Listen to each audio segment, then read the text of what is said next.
Assalamualaikum warahmatullahi wabarakatuh. Perkenalkan, kami dari kelompok 6 akan memaparkan materi tentang pluralisme hukum. Baik, langsung saja kita masuk kepada poin pertama, yaitu hukum tradisional.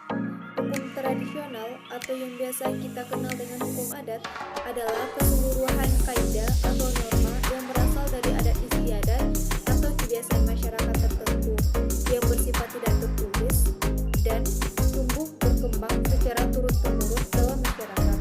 Ciri-ciri hukum tradisional atau hukum adat. Yang pertama, tidak tertulis dan bersumber dari kebiasaan masyarakat. Yang kedua, bersifat komunal dan berorientasi kepada kepentingan komunitas. Yang ketiga, memiliki kekuatan mengikat melalui kesadaran dan rasa malu sosial.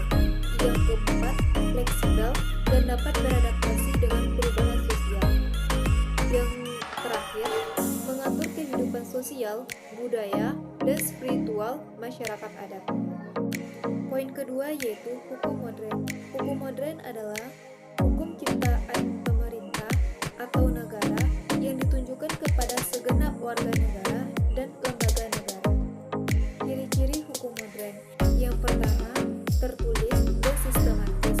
Yang kedua, berlaku untuk seluruh wilayah negara. Yang ketiga, universal dan transaksional. Yang keempat, hierarkis dan birokrasi. Yang kelima, dapat diralat dan diawasi. Yang keenam, profesionalisme. Yang ketujuh, plural dan integratif. Yaitunya keterkaitan hukum tradisional dan hukum modern. Nah, hukum tradisional ini bersifat partikular.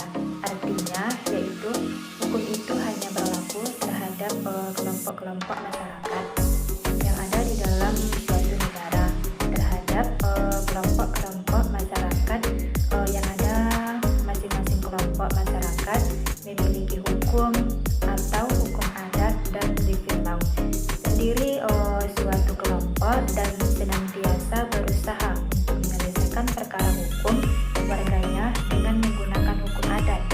Nah, melalui lembaga peradilan adat pula. Kemudian sebuah contoh perkara batas kepemilihan tanah atau perdata adat. Perselisihan tersebut diupayakan penyelesaian dengan cara pertemuan antara tokoh-tokoh adat.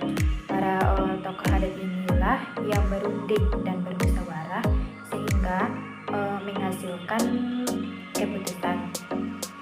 Dan pada sisi lain pemerintah atau penyusunan suatu perkara hukum negara biasanya yang wajib dan memperdamai hukum adat yang berlaku dalam kehidupan sosial suatu kelompok masyarakat.